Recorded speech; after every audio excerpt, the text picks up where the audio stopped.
اللہ رب العالمین نے بیان فرما دیا، مولا نے بیان فرما دیا کہ انسانوں تم روزی روٹی کے ڈر سے اپنے نفسوں کو، اپنی اولاد کو تم کیا کرو؟ قتل نہ کرو، قتل نہ کرو، نہ کرو، کیونکہ اللہ کہہ رہا ہے نحن نرزقکم وإیاکم، بندے بھول جا تو کما کر کے کھلائے گا نہیں، بلکہ میں خود ہی تم کو روزی دینے والا، اور تیرے پاس زندگی میں آنے والی ننا منا اور ننی منی بچیاں جو آئیں گی میں ہی روزیاں دوں گا۔ وہ معزز تھے زمانے میں مسلمان ہو کر، اور ہم خوار ہوئے تارک قرآن ہو کر، ہم نے قرآن کو چھوڑا، اللہ رب العالمین نے ہمیں ذلیل و رسوا کر دیا۔ ہم قرآن کو صرف اس لیے پڑھتے ہیں کہ کوئی بھوت پکڑ لے بیگم کو، کوئی جنات پکڑ لے تو صرف اس کے اوپر دم کیا جائے، پڑھ پڑھ کر کے دم کیا جائے، اسی لیے قرآن پڑھتے ہیں۔ قرآن صرف یہی کتاب نہیں مسلمانوں، ہے یہ بیماریوں سے شفا کے لیے، لیکن آپ اس سے ہدایت حاصل کریں، اللہ رب العالمین سربلندی عطا فرمائے گا۔ قیامت کے دن وہ حدیث پاک جو آپ نے بارہا سنی ہے کہ نبی پاک صلی اللہ علیہ وسلم نے بیان فرمایا کہ لا تزول قدم ابن آدم یوم القیامت حتی یسأل عن خمس، عن عمره فیما افنا، وعن شبابه فیما ابلا، وماله من این اکتسبه وفیما انفقه، کہ مال کہاں سے کمایا، کہاں پر خرچ کیا۔ مال کمانا یہ کمال نہیں ہے، مال کا خرچ کرنا یہ اس سے بڑا کمال کی بات ہے کہ ہم کہاں پر خرچ کریں۔ الحمدللہ نحمده ونستعینه ونستغفره ونعوذ باللہ من شرور انفسنا ومن سیئات اعمالنا، من يهده اللہ فلا مضل له ومن يضلله فلا هادي له،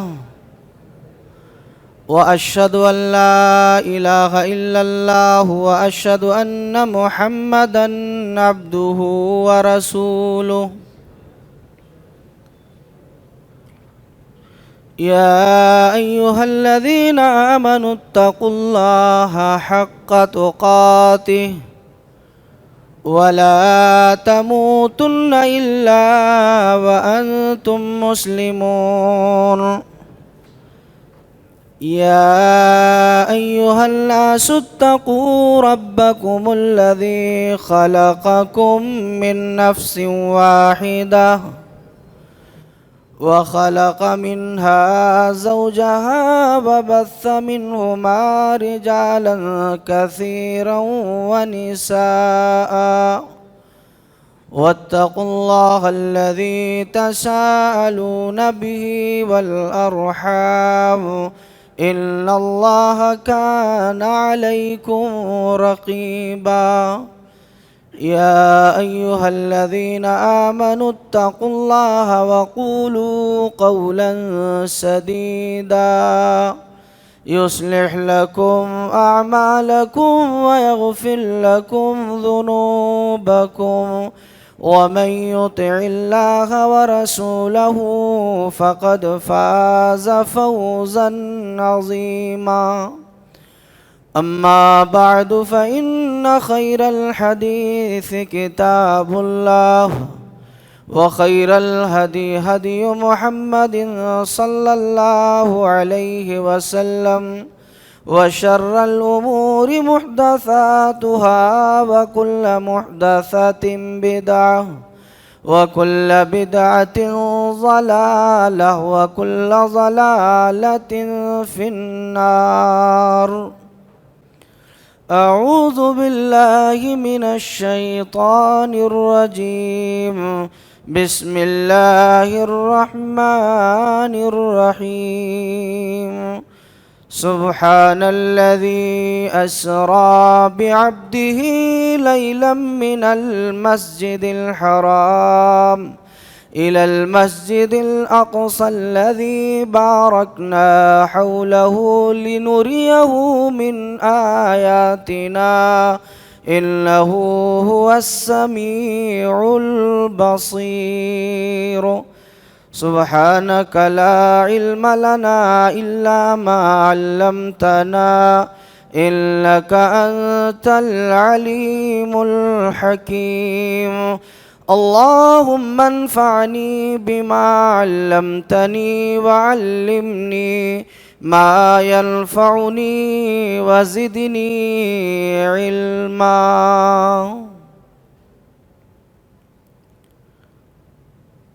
اسلامی بھائیوں، پردہ نشین ماں اور بہنوں،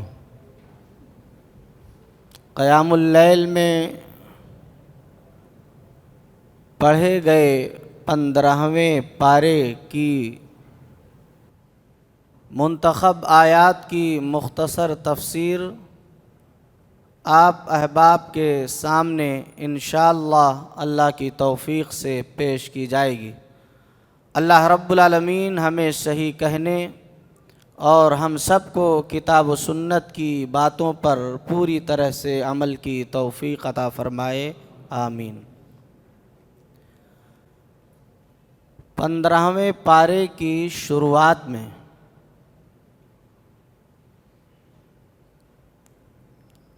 اسراء اور معراج کے تعلق سے باتیں پیش کی گئی ہیں، لیکن یہاں پر صرف اسراء کا تذکرہ ہے اور سورۃ النجم میں معراج کا واقعہ بیان کیا گیا 27ویں پارے میں۔ اور یہ مسئلہ عقیدے سے بہت ہی گہرا تعلق رکھتا ہے، جیسا کہ سماج و معاشرے میں یہ بات عام ہے کہ نبی اکرم صلی اللہ علیہ وسلم کو جو معراج ہوئی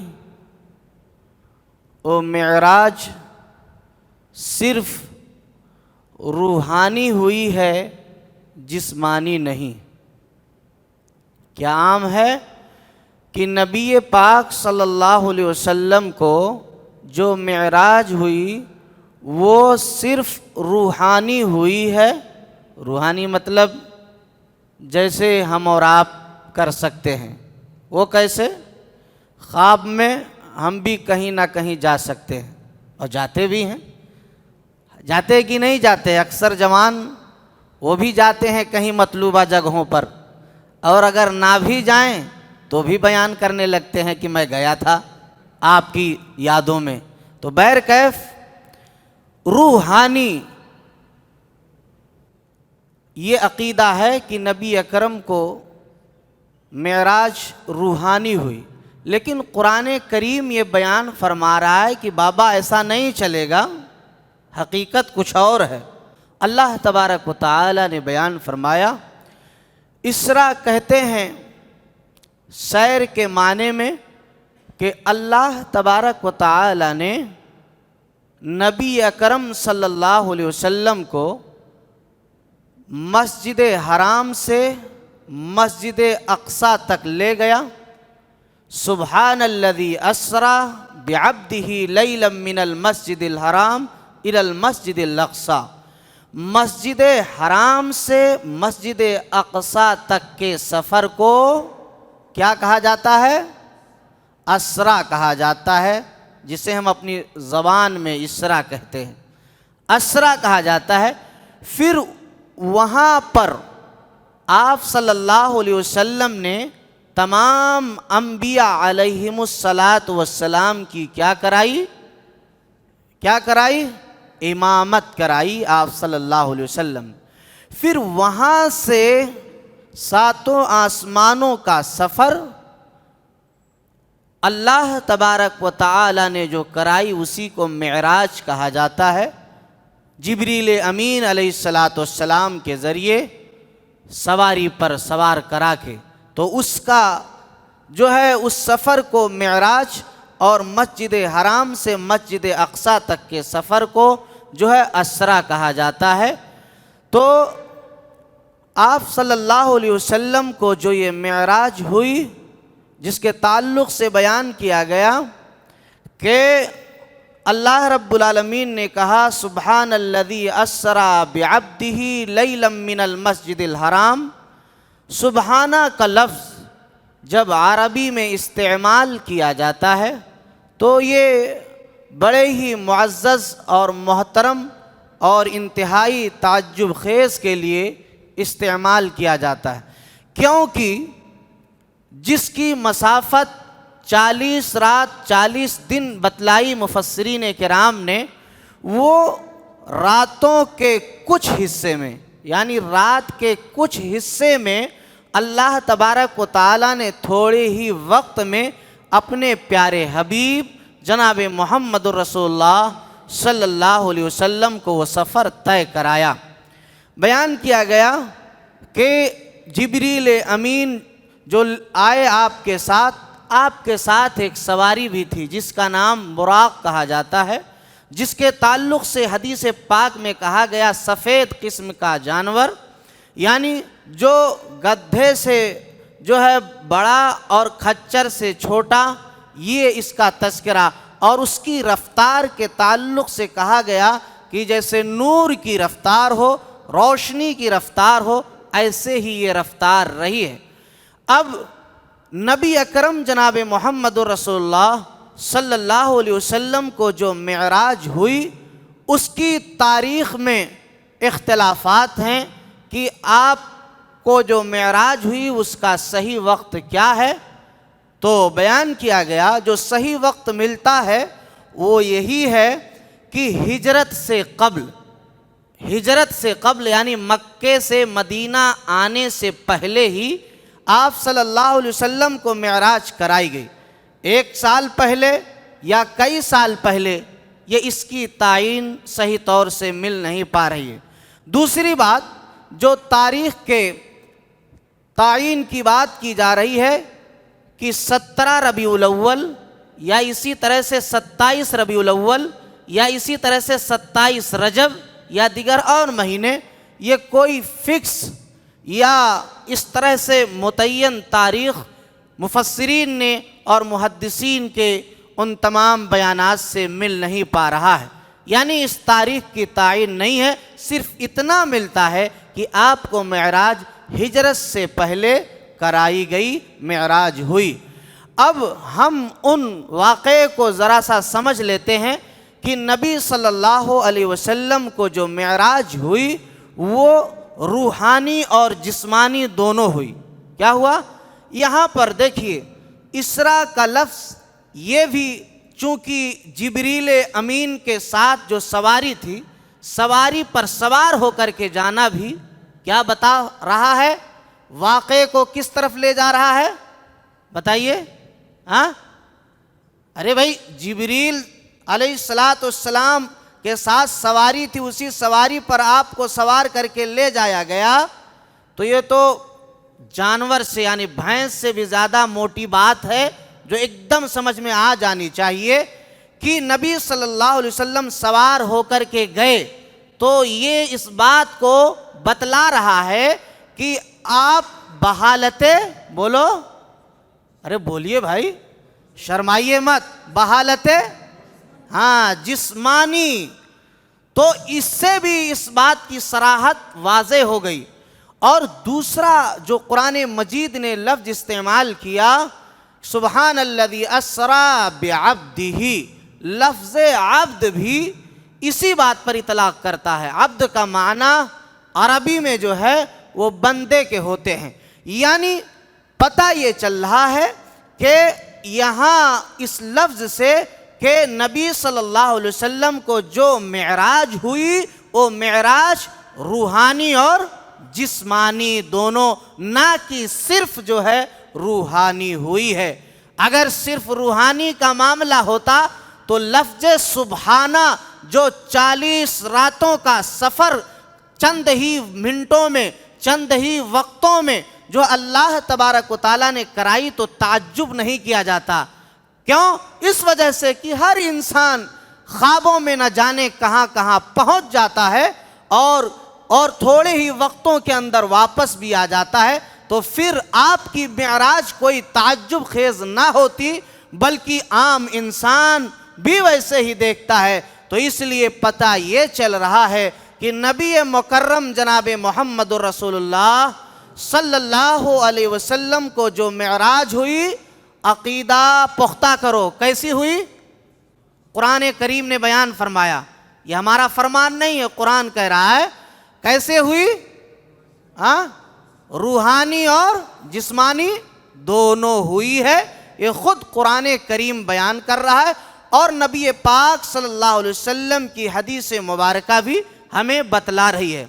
اب دوسری اہم بات یہ بھی ذہن نشین کر لیں کہ جب رجب آتا ہے، ربیع الاول میں تو ایک ہی چلتا ہے، کیونکہ ہمارے مسلمانوں کا معاملہ یہ ہے کہ ان کا اسلام ڈیگ سے شروع ہو کر کے ڈیگ پر ختم ہوتا ہے. یہاں برتنا کو کیا کہتے ہیں؟ ڈیگ نہیں کہتے ہیں. ارے جس میں سحری پکے گی اس کو کیا بولتے ہیں؟ ڈیگ بولتے نا. تو مسلمانوں کا اسلام ڈیگ سے شروع ہو کر کے ڈیگ پر ختم ہوتا ہے. تو ربیع الاول میں چونکہ وہ تو میلاد ہے تو اب کہاں دو کھانے کا ملے گا، اسی لیے اس کو اٹھا پٹک کر کے جو ہے 27 رجب کو لے جا رہے ہیں. 27 رجب کو نبی صلی اللہ علیہ وسلم کی معراج ہوئی. تو یہاں بھی اسلام ڈیگ سے شروع ہو رہا ہے اور ڈیگ پر ختم ہو رہا ہے. تو جب جن مسلمانوں کا اسلام ڈیگ سے شروع ہو ڈیگ پر ختم ہو تو ان کی حالتیں بہت بری ہوتی ہیں. آگے واقعہ آ رہا ہے، انشاءاللہ میں بتلاؤں گا. تو دوسری بات یہاں سمجھ لیں کہ نبی صلی اللہ علیہ وسلم کے معراج کی کوئی تاریخ متعین نہیں، صرف اتنا ملتا ہے کہ واقع ہجرت سے پہلے ہی آپ کو معراج کرائی گئی. اب اس کے بعد آگے چلتے ہیں. اللہ تبارک و تعالیٰ نے یہ بیان فرمایا کہ ذریۃ من حملنا مع نوح انہ کان عبدا شکورا، کہ ہمیں اور آپ کو یہ بتلایا گیا کہ ہم اور آپ نوح علیہ السلام کی ذریت میں سے ہیں، نوح علیہ السلام کی اولاد میں سے ہیں، بیٹوں میں سے ہیں. بات سمجھ میں آئی؟ نوح علیہ السلام نے 950 سال تبلیغ کی. تو جو لوگ ایمان لائے تھے، اللہ کا حکم ہوا تھا کشتی پر سوار کر لو، وہی لوگ جو تھے وہی بچ گئے تھے، باقی کے سارے لوگ ختم کر دیے گئے. تو انہی کی ذریت میں سے بتلایا گیا کہ ہم لوگ نوح علیہ السلام کی ذریت میں سے ہیں. اللہ تعالیٰ نے کہا انہ کان عبدا شکورا، وہ نوح علیہ السلام اللہ کے بڑے شکر گزار بندے تھے، اللہ رب العالمین کے بڑے پرہیزگار تقوی شعار بندے تھے. اس لیے ہمیں اور آپ کو بھی تقوی شعار بننا چاہیے، اللہ کا محبوب بندہ بننا چاہیے. یہ اس آیت کریمہ سے یہ ہمیں اور آپ کو بات ملتی ہے.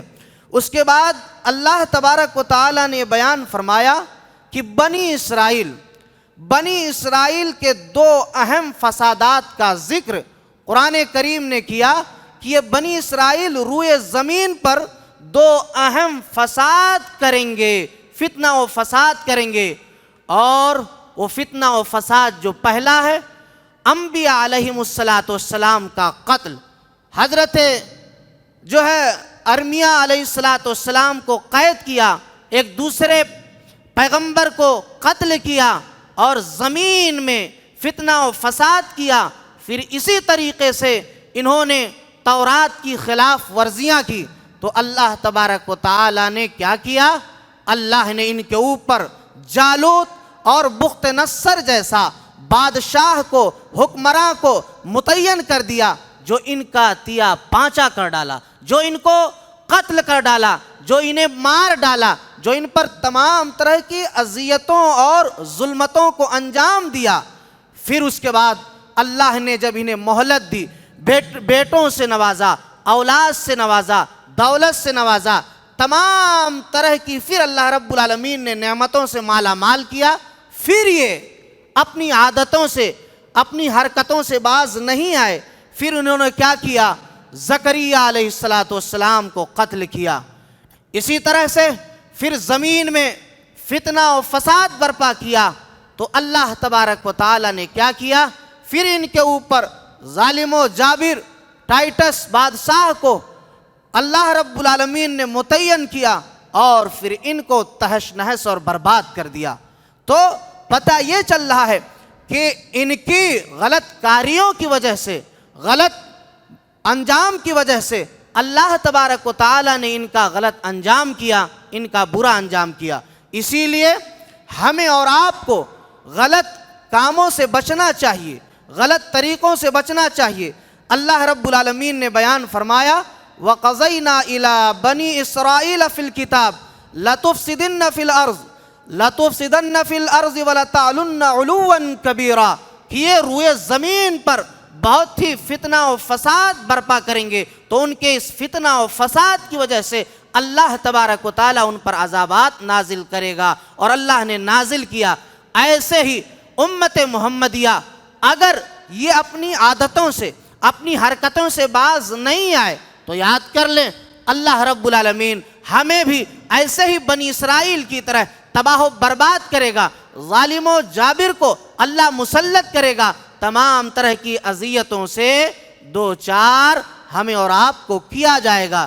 اسی طریقے سے پھر تیسرا واقعہ کہ ان سے کہا گیا کہ تم جو ہے وہ امت محمدیہ کے ساتھ یعنی محمد الرسول اللہ صلی اللہ علیہ وسلم کے ساتھ تم عیسیٰ علیہ السلام جیسا، تم اسی طریقے سے موسیٰ علیہ السلام جیسا یہ تمام ناروا سلوک نہ کرنا. پھر بھی یہ باز نہیں آئے تو اللہ تبارک و تعالیٰ نے انہیں کیا کیا؟ مدینے میں خیبر سے اللہ تبارک و تعالیٰ نے نکال پھینکا. یعنی جب جب غلطی ہوگی تب اللہ کا عذاب آئے گا. اللہ مہلت تو دیتا ہے لیکن اللہ تبارک و تعالیٰ پکڑتا ہے. ان بطشا کیا ہے؟ ان بطشا ربک شدید، یعنی اللہ کی پکڑ بڑی سخت ہے. اللہ اکبر. اسی لیے اللہ رب العالمین نے قرآن کریم کے اندر بیان فرمایا اسی میں سنت من قد ارسلنا قبلک من رسلنا ولا تجد لسنتنا تحویلا. اللہ رب العالمین کیا کرے گا؟ اللہ کی سنت جاریہ یہ رہی ہے کہ جب جب لوگ خلاف ورزیاں کریں گے، اللہ رب العالمین کی نافرمانیاں کریں گے تو ایسے ہی عذابات اللہ رب العالمین نازل کرے گا. اللہ ان کے اوپر ظالم و جابر کو مسلط کر دے گا اور پھر تباہ و برباد کر دے گا. اسی لیے ہمیں اللہ رب العالمین کی نافرمانیوں سے بچنا چاہیے. اس کے بعد یہ بیان کیا گیا کہ قرآن کریم بنیادی طور پر ہدایت کی کتاب ہے. کیا ہے؟ ہدایت کی کتاب ہے. لیکن ہر فن کے استاد کے لیے اس کے فن کی یہ آخری کتاب ہے. جب کہیں کچھ نہ ملے، سمجھ میں نہ آئے تو ضرور اس سے رابطہ کریں. انشاءاللہ یہ ضرور آپ کو شاہ راہ بتلا دے گی. میتھ آپ کو ملے گا، سائنس ملے گا، جغرافی ملے گی، آپ کو ہسٹری ملے گا، آپ کو جو ہے اسی طرح سے ایگریکلچرل ملے گا. ساری چیزیں ملیں گی کہ بات دیگرے سب آپ کو مل جائیں گی. میتھ بھی ملے گا، یہ سب ملے گا. 1/3 1/2 جو ہے سب ملتا ہے. آپ پڑھیے قرآن. یوصیکم اللہ فی اولادکم للذکر مثل حظ الانثیین. پوری جو ہے وراثت کی تقسیم کی گئی ہے بٹا کر کے، یعنی 1/1/3 1/2 2/3 سب کچھ کیا گیا. کیا نہیں ہے قرآن میں؟ آؤ تو دیکھو، پڑھو تو اللہ کے کلام کو، رب کے مصطفیٰ کے فرمان کو، ساری چیزیں آپ کو اس میں مل جائیں گی. بہرکیف یہ کتاب تو صحیح معنوں میں بنیادی طور پر ہدایت کی کتاب ہے. اللہ تبارک و تعالیٰ نے یہی بیان فرمایا ان هذا القرآن يهدي للتي هي اقوم ويبشر المؤمنين الذين يعملون الصالحات. اللہ رب العالمین نے بیان فرمایا ان لهم اجرا کبیرا.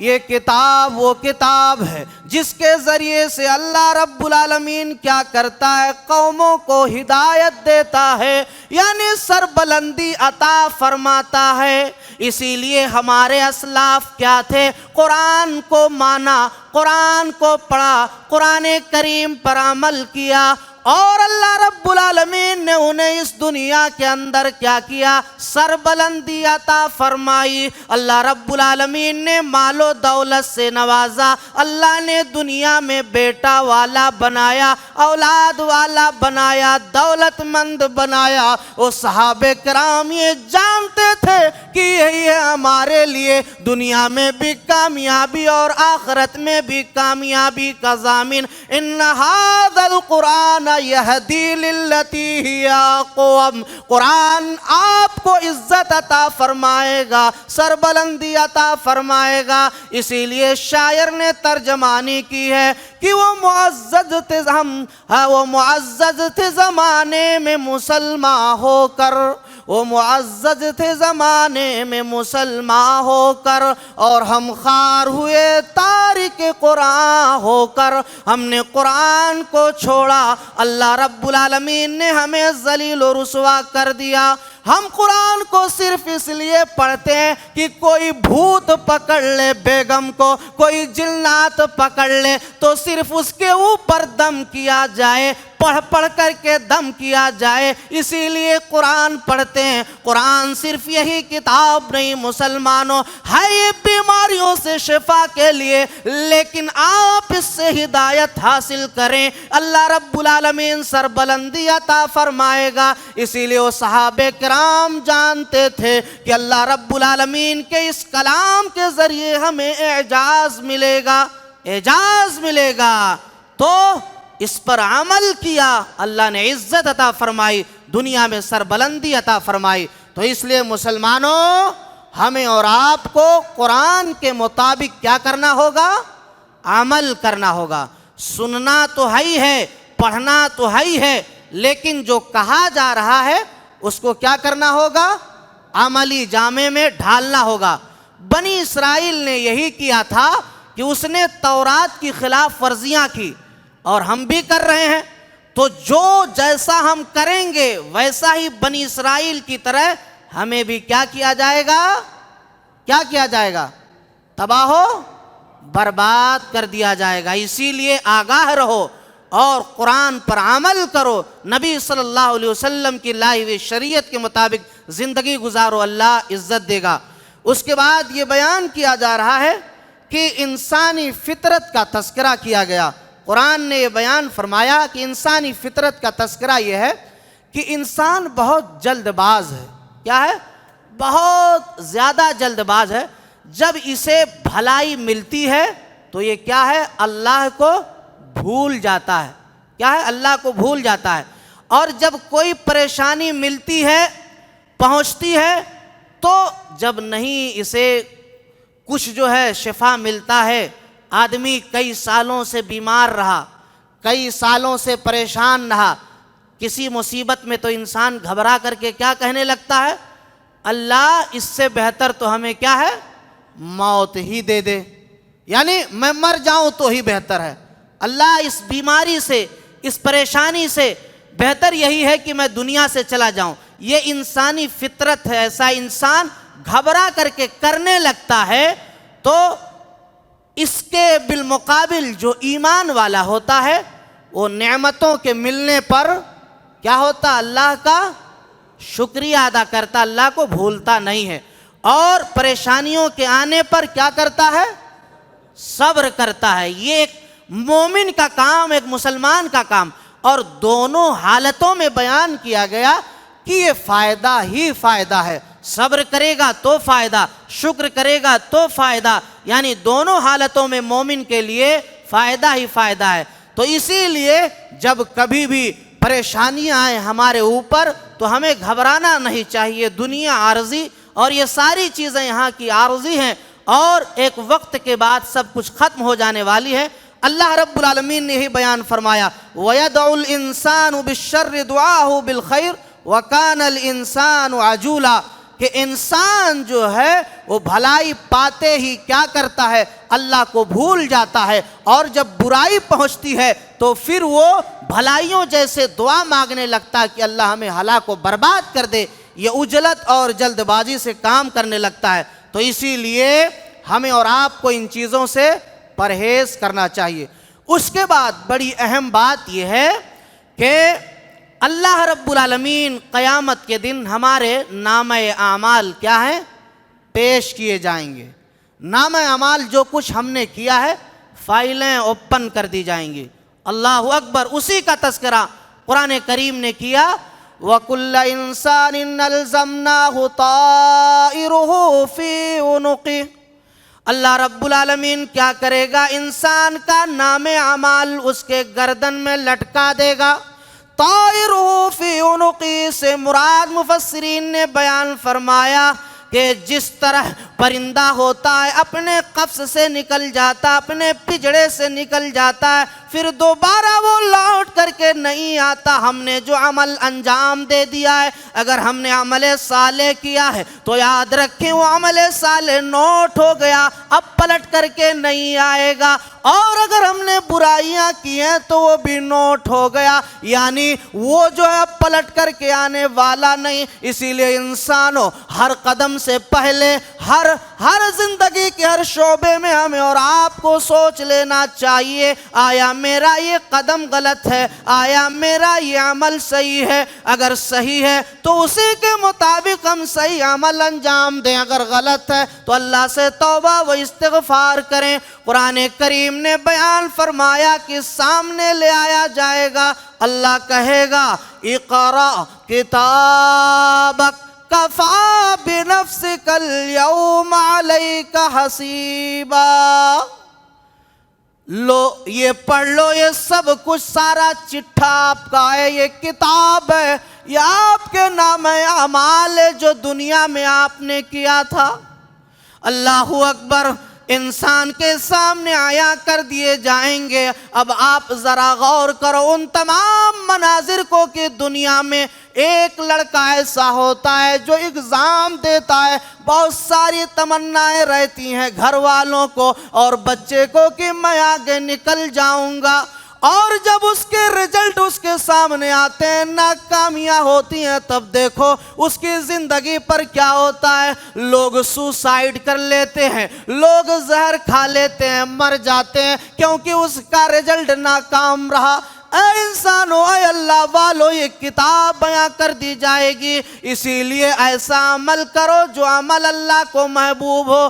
اسی لیے تو صحابہ کرام رویا کرتے تھے، پیارے نبی جناب محمد الرسول اللہ صلی اللہ علیہ وسلم اس دنیا کے اندر اللہ رب العالمین سے گناہوں پر توبہ و استغفار کیا کرتے تھے، جبکہ آپ معصوم من الخطا تھے۔ یہ معاملہ ہوا کرتا تھا، اسی لیے ہمیں صحیح عمل کرنی چاہیے۔ اور ہم اور آپ جو بیٹھ کر کے سن رہے ہیں، یہ بھی ایک بہت بڑا عمل ہے جو اللہ تبارک و تعالیٰ کو بڑا محبوب ہے۔ ہم یہاں اللہ کا ذکر کر رہے ہیں، اللہ ہم سب کا ذکر آسمانوں میں اپنے فرشتوں کے سامنے پروردگار عالم کر رہا ہے۔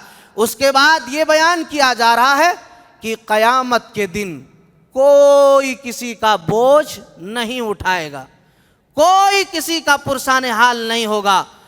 انسان کا اپنا جو بہت قریبی اپنی کیا ہے دنیا میں، جو آپ کی جورو رہی ہے، آپ کی ساتھی رہی ہے، آپ نے اس کے لیے ہر قدم ہر لمحہ قربان کیا، اپنے بھائی کو غلط ٹھہرایا اس کے لیے، اپنی بہن کو غلط ٹھہرایا اس کے لیے، اپنے اعزاء و اقربا کو ٹھکرایا اسی کے لیے، لیکن وہ بھی کیا معاملہ ہوگا۔ آئیے تذکیر کے طور پر آپ جانتے ہی ہیں، لیکن پھر بھی وہ بات آپ کے سامنے رکھ دے رہا ہوں کہ تفسیر ابن کثیر کے اندر واقعہ بیان کیا گیا کہ انسان جو ہے وہ کچھ نیکیاں کم پڑیں گی اور وہ در کا مارا آئے گا کہاں؟ اپنی بیوی کے پاس، کہے گا بی بی محترمہ دنیا میں تمہارا کیسا شوہر تھا؟ بیوی کہے گی بڑے اچھے تھے، آپ نے تو بہت حریص کھلایا رمضان میں، سب کچھ بیان کرے گی. یہ ہے تفسیر کے اندر سب کچھ بیان کرے گی. یعنی میں جو ہے اپنے الفاظ میں اس کو آپ کے سامنے بیان کر رہا ہوں. بڑے اچھے تھے, آپ نے سب میرے لیے کیا. انسان خوش ہو جائے گا کہ بیوی تو اتنی تعریف کر رہی ہے, کچھ تو ہے, ہاں تو ضرور ملے گا. کہے گا بی بی محترمہ ذرا نیکیاں کم پڑ رہی ہیں, دے دو میں جنت میں چلا جاؤں. جواب دے گی ہٹ جاؤ, چلے جاؤ, اب یہاں کچھ ہونے والا نہیں ہے. اللہ اکبر. انسان حیران و شستر پریشان, جائے تو کہاں جائے. پھر اپنی اولاد کے پاس آئے گا تو اولاد سے کہے گا بتاؤ دنیا میں میں تمہارا کیسا ابو تھا. تو کہیں گے ہاں ہاں بڑے اچھے ابو تھے آپ نے تو سب کچھ میرے لیے کیا. بس تعریف کا پلندہ سننے کے بعد انسان خوش ہو جائے گا. کہے گا وہاں تو ایک نیکی کچھ نیکی مانگی تھی, تھوڑا مانگے گا بیٹا ذرا چند نیکیاں کم پڑ رہی ہیں, دے دو میں جنت میں چلا جاؤں. سنو پھر بیٹا کہے گا ابا اب یہاں کچھ ہونے والا نہیں ہے. اسی لیے شاعر نے بیان فرمایا ہے یقیناً آئے گا وہ دن کی جب محشر بپا ہوگا. یقیناً آئے گا وہ دن کی جب محشر بپا ہوگا. وہاں نہ باپ بیٹے کا نہ بیٹا باپ کا ہوگا, نہ ہمشیرہ برادر کی نہ زوجہ ہوگی شوہر کی. وہاں دہشت کے مارے بھائی سے بھائی جدا ہوگا. تو قرآن نے بیان فرمایا اللہ تزر وازرۃ وزر اخری. انسان نے جو کچھ عمل کیا ہوگا وہی کپائے گا, اسی کا بدلہ ملے گا. کوئی کسی کا بوجھ اٹھانے والا نہیں ہوگا. یہاں تک کہ انبیاء علیہم السلام کے تعلق سے بیان فرمایا گیا یوم یجمع اللہ الرسل فیقول ماذا اجبتم قالوا لا علم لنا انک انت علام الغیوب. تمام کے تمام انبیاء و رسول اکٹھا کیے جائیں گے. اللہ پوچھے گا تمہاری قوم نے تمہیں کیا جواب دیا. انبیاء پر دہشت طاری ہوگا, خوف طاری ہوگا, لرزہ طاری ہوگا. وہ یہ جواب دیں گے قالوا لا علم لنا, اللہ مجھے نہیں معلوم, انک انت علام الغیوب, میرے مولا تو ہی بخوبی جاننے والا علام الغیوب ہوگا. وہ دن اتنا سخت دن ہے کہ خود نبی پاک صلی اللہ علیہ وسلم نے اپنی بیٹی فاطمہ الزہرا سے بیان فرمایا یا فاطمہ بنت محمد سلینی من مالی انی لا اغنی عنک من اللہ شیئا. اے میری بیٹی فاطمہ دنیا میں میرے مال سے جو مانگنا چاہے مانگ لے, کل قیامت کے دن میں بھی تجھے اللہ کے گرفت سے نہیں بچا سکتا. یہ ہے اللہ تزر وازرۃ وزر اخری. نبی بھی برات کا اعلان کر رہے ہیں بیٹی مانگنا ہو دنیا میں مال سے مانگ لے, کل قیامت کے دن اللہ کے گرفت سے نہیں بچا سکتا. اسی لیے انسانوں اللہ والو ایسا عمل کرو کہ تمہیں کامیابی مل جائے, کامرانی مل جائے. یہ معاملہ قرآن کریم نے بیان فرمایا. اس کے بعد یہ کہا گیا کہ اعمال کی قبولیت کے 3 شرائط کا تذکرہ کیا گیا ہے. ایک تو نیت خالص ہو, دوسرا عقیدہ صحیح ہو, تیسرا عمل ہو. اللہ نے بیان فرمایا وَمَنْ أَرَادَ الْآخِرَةَ وَسَعَى لَهَا سَعْيَهَا. اللہ نے کہا وَسَعَى لَهَا سَعْيَهَا کہ وَهُوَ مُؤْمِنٌ فَأُولَئِكَ كَانَ سَعْيُهُمْ مَشْكُورًا. اللہ تعالیٰ نے کہا کہ جو شخص یہ چاہتا ہے, کیا چاہتا ہے کہ اسے کامیابی و کامرانی ملے, تو اس کے لیے ضروری یہ ہے کہ وہ کیا ہے, اس کے لیے کوششیں کرے, اس کے لیے اپنے نیت کو خالص کرے اور جو ہے عمل کرے. تو اللہ تعالیٰ اس کے بدلے کیا دے گا, جنت عطا فرمائے گا, اللہ کامیابی عطا فرمائے گا. اس کے بعد آئیے والدین کے ساتھ حسن سلوک کا ذکر کیا جا رہا ہے کہ اماں ابا کے ساتھ بہترین سلوک کرو۔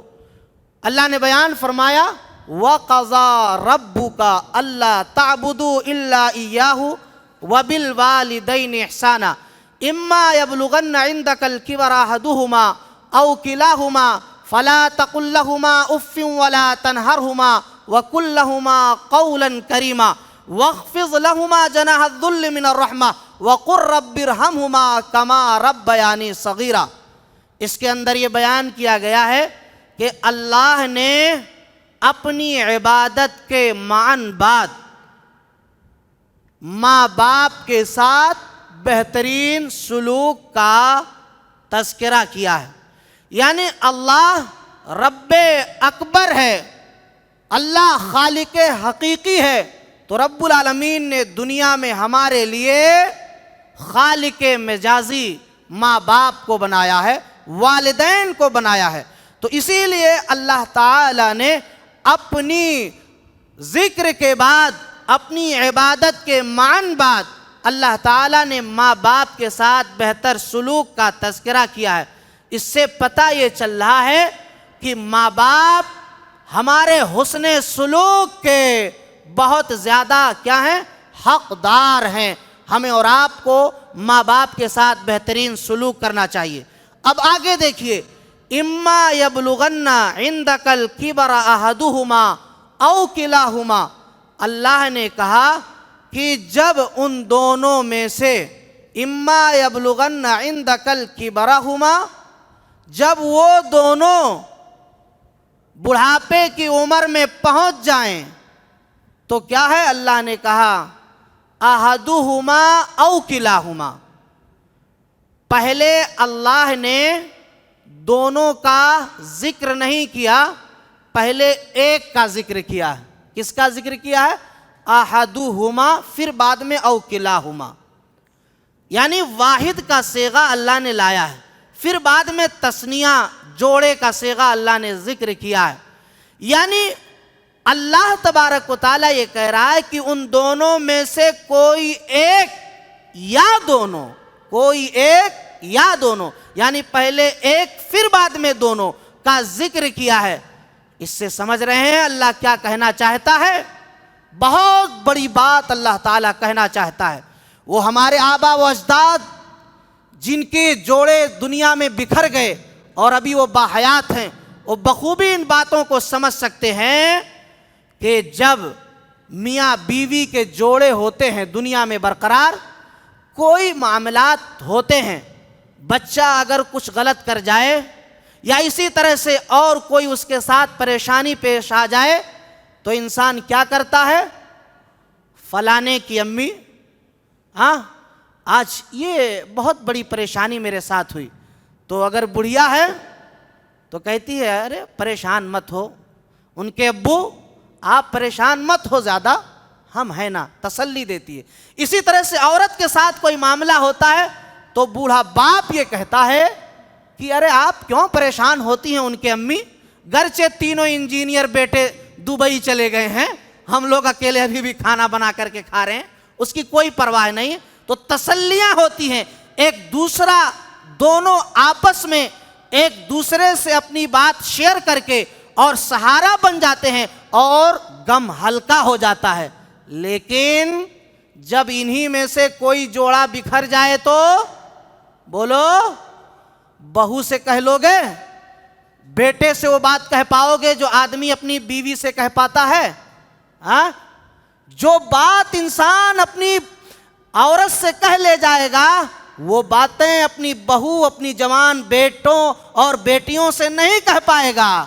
اسی لیے تو قرآن نے کہا ہے وَمِنْ آيَاتِهِ أَنْ خَلَقَ لَكُم مِّنْ أَنفُسِكُمْ أَزْوَاجًا لِتَسْكُنُوا إِلَيْهَا وَجَعَلَ بَيْنَكُم مَّوَدَّةً وَرَحْمَةً، اللہ نے کہا کہ ہم نے ہی تمہارے ہی جنس سے تمہارے لیے جوڑے بنائے، لِتَسْكُنُوا إِلَيْهَا، تاکہ تم اس کے ذریعے سے سکون حاصل کرو، یعنی جو ہے مرد عورت کے لیے باعث سکون اور اسی طرح سے عورت مرد کے لیے باعث سکون ہے، اور جب یہی جوڑے زندگی میں بکھر جاتے ہیں تو انسانی زندگی بھی بولو، ارے بولو بھائی، بکھر جاتے ہیں، اور یہ سب کے ساتھ معاملہ ہونے والا ہے۔ تو جب ایسی کیفیت ہو تو اللہ نے یہی سمجھایا ہے، اِمَّا يَبْلُغَنَّ عِندَكَ الْكِبَرَ أَحَدُهُمَا، کہ دونوں تو ہوں تو کوئی مسئلہ نہیں، کرنا ہے، لیکن ان دونوں میں سے کوئی ایک ہو جو تمہیں اپنی زندگی میں مل جائیں تو بدرج اولا ان کے ساتھ بہترین سلوک کرنا ہوگا۔ اگر دونوں ہیں تو کرنا ہی ہے، لیکن اس دکھ اور درد کو آپ کو سمجھنا ہوگا۔ اس کو اکیلے ہے تو اور ہی زیادہ اس کے ساتھ حسن سلوک کرنا ہوگا، کیونکہ اب زندگی کا وہ جوڑا بکھر گیا جو اس کے دکھڑے اور درد کو سننے والا نہیں رہا ہے۔ اب کہاں جائے وہ بڑھیا ماں، کہاں جائے وہ بوڑھا باپ جو اپنے درد دل کو سنائے؟ اس زندگی سے سننے والا، سننے والی چلی گئی، آدمی بہت حیران و پریشان ہو جاتا ہے۔ اس کے بعد اللہ تعالیٰ نے کہا وَلَا تَنْهَرْهُمَا إِمَّا يَبْلُغَنَّ عِندَكَ الْكِبَرَ أَحَدُهُمَا أَوْ كِلَاهُمَا فَلَا تَقُلْ لَهُمَا اُف۔ اللہ نے کہا کہ انہیں اف تک نہ کہو۔ اف تک کا مطلب سمجھے؟ نہیں سمجھے؟ جیسے ہمارے جوان ماشاءاللہ I am a big businessman، کیا؟ I am a big businessman، I am going to the shop، don't worry ہے کیا؟ یہ جب آؤ گھر میں تو بستر پر بوڑھی ماں پڑی ہے، بستر پر بوڑھا باپ پڑا ہے، ایک گلاس پانی کی ضرورت محسوس ہونے لگی تو اب وہ یہ چاہتا ہے یا چاہتی ہے کہ اسے پانی دیا جائے، تو ہم نے اپنے پاپا کو سکھایا کیا ہے معلوم ہے؟ یہ فار ابا، بی فار بڑا ابا، سمجھ رہے ہیں؟ سی فار چھوٹا ابا، انگریزی بول رہے ہیں۔ اب تو اسے یہاں کی بھاشا سمجھ میں نہیں آ رہی ہے۔ اب امی بیچاری پرانی دور کی، ابا بیچارے پرانے دور کے کرنول کا بھاشا جانتے ہیں۔ بیٹے گلاس میں پانی ذرا دے دو، پیاس لگی ہے۔ تو ہمارا بچہ کیا جواب دیتا ہے اور بیٹا کیا کہتا ہے؟ I hate you, I am nothing، ہے نا؟ کچھ بھی میں آپ کو نہیں دے سکتا، میں آپ کی کچھ بھی بات نہیں سمجھ سکتا۔ اللہ اکبر! ایسے عالم میں جب اس بستر مرگ پر پڑے ہوئے بوڑھے ماں باپ کی آواز کو، ان کے تمام باتوں کو ٹھکرایا جاتا ہے تو اس دلوں کے اوپر آہ لگتی ہے اور یہ تمنا کرتے ہیں پروردگارا تو مجھے اس قدر مجبور نہ کیا ہوتا تو آج بھی میں اسی کی طرح دوڑ کر کے اپنی ضروریات زندگی کو پورا کر لیتا یا کر لیتی۔ یہ معاملہ فلا تقل لہما اف، انہیں اف نہ کہو، یعنی گرچہ تمہارے مزاج کے خلاف کوئی کام ہو پھر بھی انہیں نہ کہنا ہے۔ وہ کیسے؟ جیسے باپ بوڑھا ہو گیا، بیٹا جوان ہے، ہاں سمجھ رہے ہیں بات کو؟ بیٹا جوان ہے، باپ بوڑھا ہو چکا ہے، کوئی کام ہم کرنا چاہتے ہیں، مثال کے طور پر آج کا ہمارا جوان شادی کرنا چاہتا ہے، ابا حضور کہتے ہیں بیٹا ایسا مت کرو، یہ غلط کام ہے۔ بیٹا کہتا ابا بہت نیک ہے، پرہیزگار ہے، تہجد گزار ہے۔ شادی سے پہلے سب تہجد گزار، عبادت گزار رہتے ہیں، شادی کے بعد معاملہ ڈاماڈول ہو جاتا ہے، گھر میں آتی ہے ڈاماڈول ہو جاتا ہے۔ شادی سے پہلے جوان خوب عبادت کرتا ہے، شادی کے بعد سب معاملہ ڈاماڈول ہو جاتا ہے، تو بڑی عبادت گزار ہے یا عبادت گزار ہے، تو یہ سب معاملے پیش کیے جاتے ہیں۔ باپ کہتا ہے بیٹے یہ غلط ہے، تو آپ جو ہے جب اس پر ذرا سا گرم ہوتے ہیں تو باپ بیچارہ کیا کہتا ہے؟ بیٹے یہ بال جو ہمارے ایسے ہی سفید نہیں ہوئے، کیا ایسے سفید نہیں ہوئے، زندگی کے تجربات ہیں، مشاہدات ہیں، اس لیے مان جا بیٹے۔ اسی طرح سے اب تو دور ترقی کا ہو گیا، بوڑھے ماں باپ موجود ہیں، وہ جانتے ہوں گے کہ جب پہلے بچے پیدا ہوتے تھے، چھوٹے رہتے تھے، تو اب تو پیمپس اور کون سا بمپس ساری چیزیں آ چکی ہے، دور ترقی کا ہے، مائیں بدل لیتی ہیں فٹافٹ۔ لیکن پہلے کا دور کیا تھا؟ کپڑا بدل بدل کر کے، اور پیشاب جب بچہ کر دیتا تھا تو اماں اسی پیشاب میں رات بھر سویا کرتی تھی، میرے بیٹے کو ذرا تکلیف نہ ہو۔ فلا تقل لہما اف، جوانوں، انسانوں، اپنے ماں باپ کے ساتھ ایسے ہی کرو جیسے ماں باپ نے بچپن میں تمہارے پیشاب میں، آپ نے جب پیشاب کر دیا تھا تو پیشاب میں تمہارے کیا ہوئے؟ سوئے رہے، لیکن کبھی اف تک نہیں کہا۔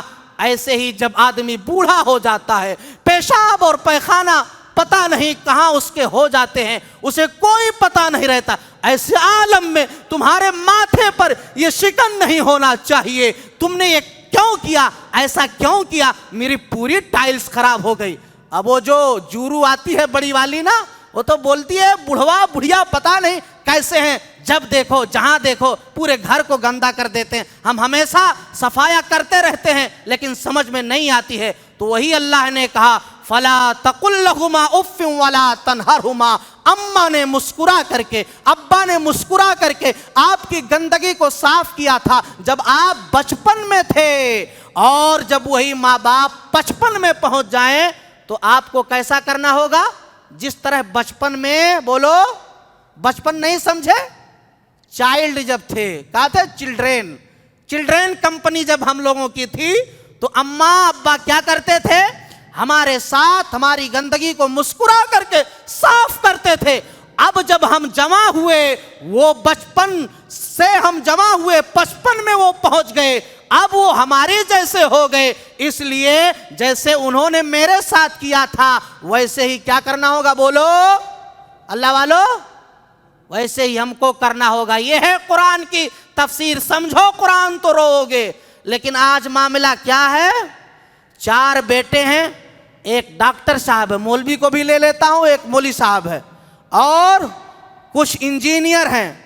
بتائیے، زیادہ پڑھ لیا، امریکہ لندن پکڑ لیا، جورو کو لے کے چلا گیا، اور اسی طرح سے ماں جو ہے بھائیوں کے اندر بٹوارا ہو گیا، بٹوارے میں تو سب کو حصہ ملا، ایک ہی لوگ کو حصہ نہیں ملتا ہے۔ وہ کون لوگ ہیں بتا سکتے ہو؟ نہیں بتا پائے؟ جبکہ شریعت میں حصہ ہے، لیکن جب ہمارے ہاں بھائیاں الگ ہوتے ہیں تو سب کا حصہ لگ جاتا ہے۔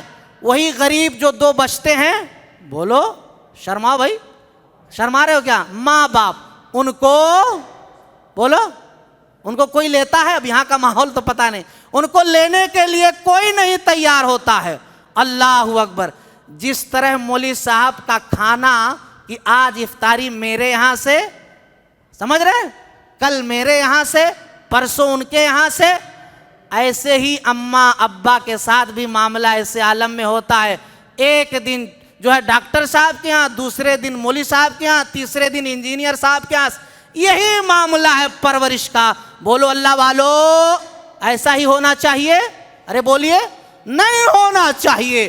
آج وہ ماں، وہ باپ جب ہم بچپن میں تھے تو اماں دودھ پلائی جب ہمارے بھائی بڑے تھے، لیکن کوئی کمی نہیں کی کہ میں بڑے کو پلائی ہوں تم کو نہیں پلاؤں گی۔ ایک جیسا سلوک کیا اس ماں نے، اس باپ نے، تب جا کر کے ہم جمع ہوئے اور ہماری یہ حالت ہوئی، اور آج ہم اسی ماں باپ کے ساتھ ایسا ناروا سلوک کریں، یہ کہاں سے گزارا ہوگا؟ اسی لیے وہ رب کی رحمتیں ہیں، ان رحمتوں کو اپنانے کی کوشش کرو۔ اس کے بعد اللہ نے بیان فرمایا وَاخْفِضْ لَهُمَا جَنَاحَ الذُّلِّ مِنَ الرَّحْمَةِ، کہ جب ان کے سامنے آؤ تو کیا کرو؟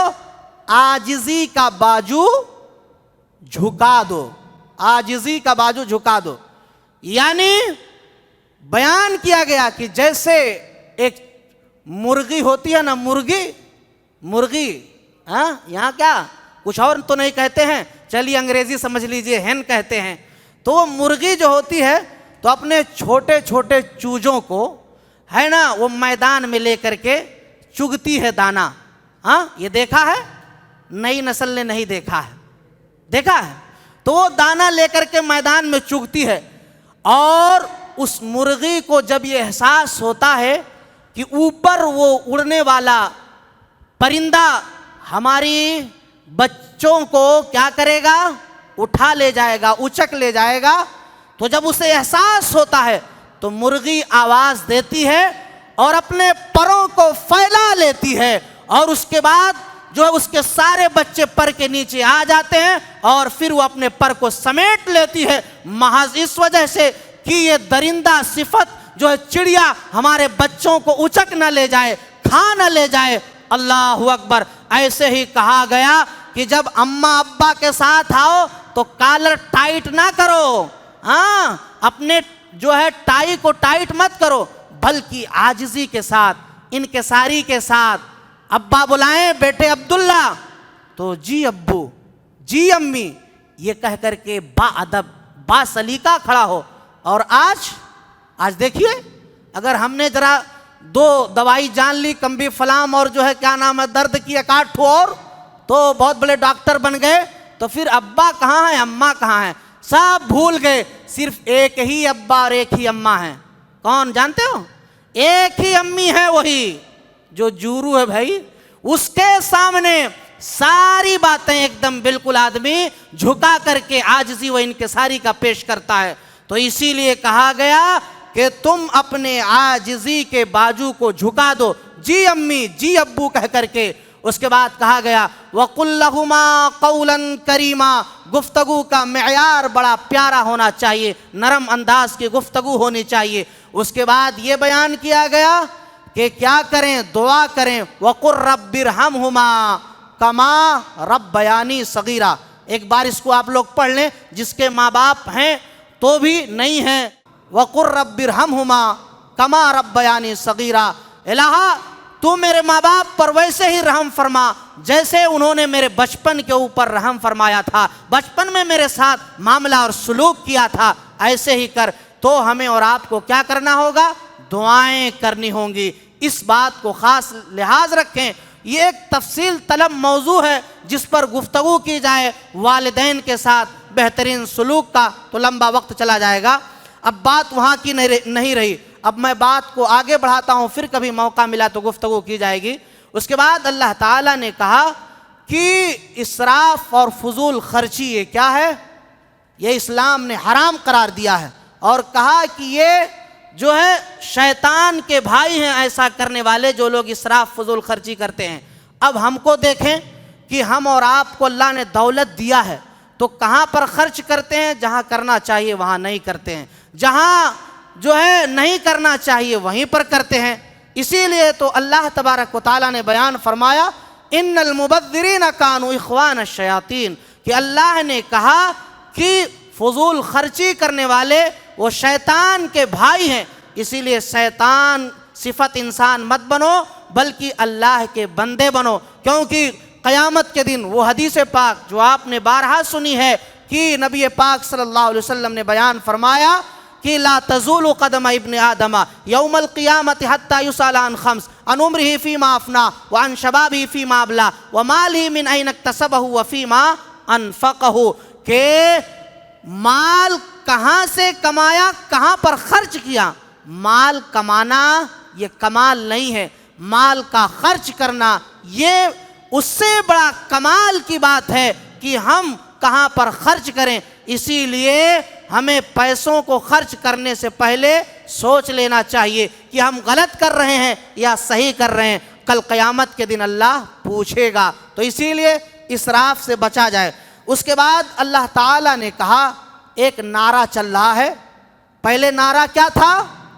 ہم دو ہمارے دو، اب کیا ہو گیا؟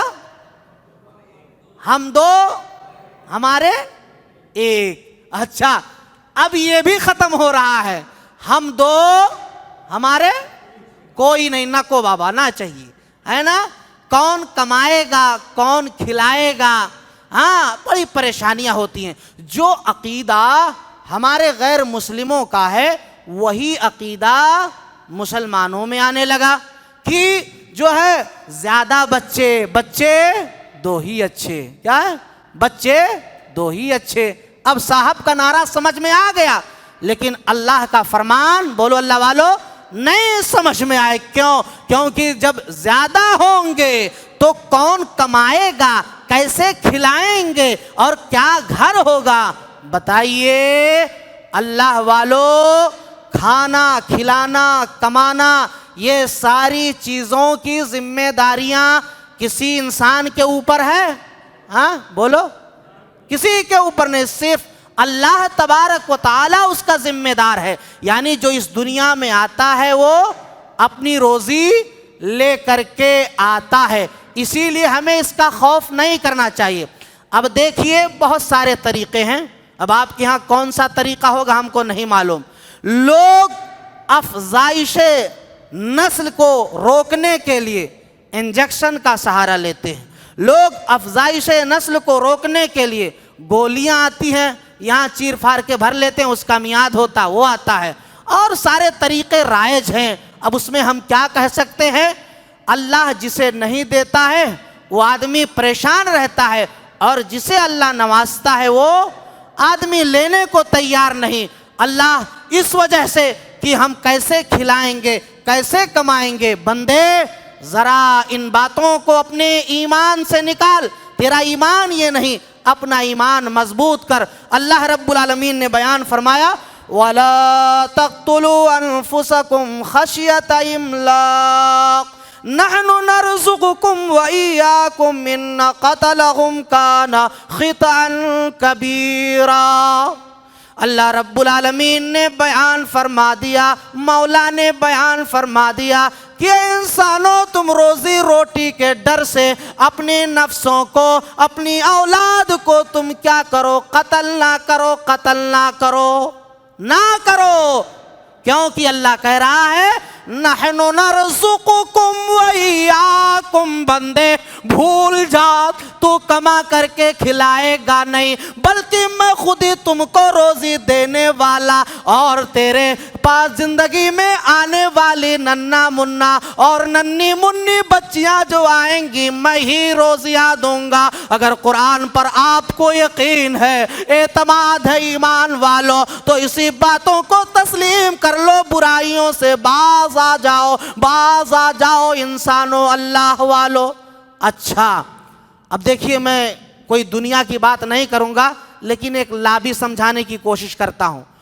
کل کے دن جو ہے باپ دادا جب تھے تو ایک دو کپڑا رہتا تھا، کبھی سسرال جا رہے ہیں دادا جان اپنے، تو وہ کپڑا رکھے رہتے تھے، سوٹکیس میں نکال کر کے پہن کے جاتے تھے، وہ دور تھا۔ اس زمانے میں کہیں مہینوں میں بولو مٹن ملتا تھا، بکرے کا گوشت، کیونکہ اتنی کمائیاں نہیں تھی اور اتنی وافر مقدار نہیں تھا۔ اچھا اس وقت تعداد بھی کیا تھی بولو؟ کم تھی کہ نہیں کم تھی؟ کم تھی نا، دنیا کی آبادی بھی، ہمارے ملک کی آبادی بھی کم تھی، لیکن جیسے جیسے وقت گزرا بولو اللہ والو، پیدائش کا بھی معاملہ بڑھا، اور اللہ نے روزی روٹی بھی کیا بولو بڑھا دیا۔ اب تو ہمارے پاس ماشاءاللہ دیکھیے، کھولیے اپنا بیگ، ایک سے ایک کپڑا بھرا پڑا ہوا ہے، اور روزانہ مرغ مسلم چلتا ہے۔ تو بتائیے یہ عقلاً بھی بات سمجھ سے باہر ہے کہ زیادہ نسل ہونے پر روزی تنگ ہو جائے گی، اور جو ہے معاملہ ختم ہو جائے گا، اور ہم کما نہیں پائیں گے۔ پتہ یہ چل رہا ہے کہ عقلاً بھی بات غلط ہے، اور قرآن کریم نے جو بیان کیا کہ تم مت اپنی اولاد کو مارو اس ڈر سے کہ وہ ہمارے ساتھ کھانا کھائے گی، ایسا نہ کرو، بلکہ تم کیا ہے افزائش نسل کرو، یہ اللہ تبارک و تعالی نے کہا۔ اور خود پیارے نبی جناب محمد رسول اللہ صلی اللہ علیہ وسلم نے بیان فرمایا تزود الودود بولو ولودا، تزود الودود الولودا، صحیح روایت ہے کہ تم بہت زیادہ بولو محبت کیا کرنے والی، لو کرنے والی عورت سے، محبت کرنے والی عورت سے شادی کرو، اور زیادہ بچے جننے والی عورت سے شادی کرو۔ یعنی اسلام کا یہ اصول، اسلام کا یہ ضابطہ اپنی جگہ پر، اور ایک ایمان والے کو ماننا چاہیے، اللہ رب العالمین کے فرمان کو ٹھکرانا نہیں چاہیے۔ اب رہی بات ہماری اپنی لابی، تو جب انسان قدرت کی خلاف ورزی کرے گا تو معاملہ بڑا خراب ہوگا۔ لوگاں کیا کرتے ہیں؟ لوگاں کچھ دوائیاں لیتے ہیں، لوگاں آپریشن کروا لیتے ہیں، پھر گئی بیوی 2 سال کے بعد کینسر ہو گیا، کچھ اور کرا لیے۔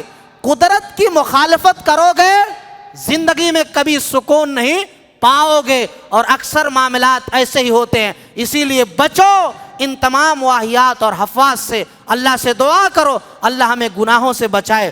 اس کے بعد یہ کہا گیا کہ تم ٹوہ میں مت پڑو۔ کیا کرو؟ ٹوہ نہیں سمجھ پائے؟ تجسس میں کسی کے پیچھے خام خواہ مت پڑو۔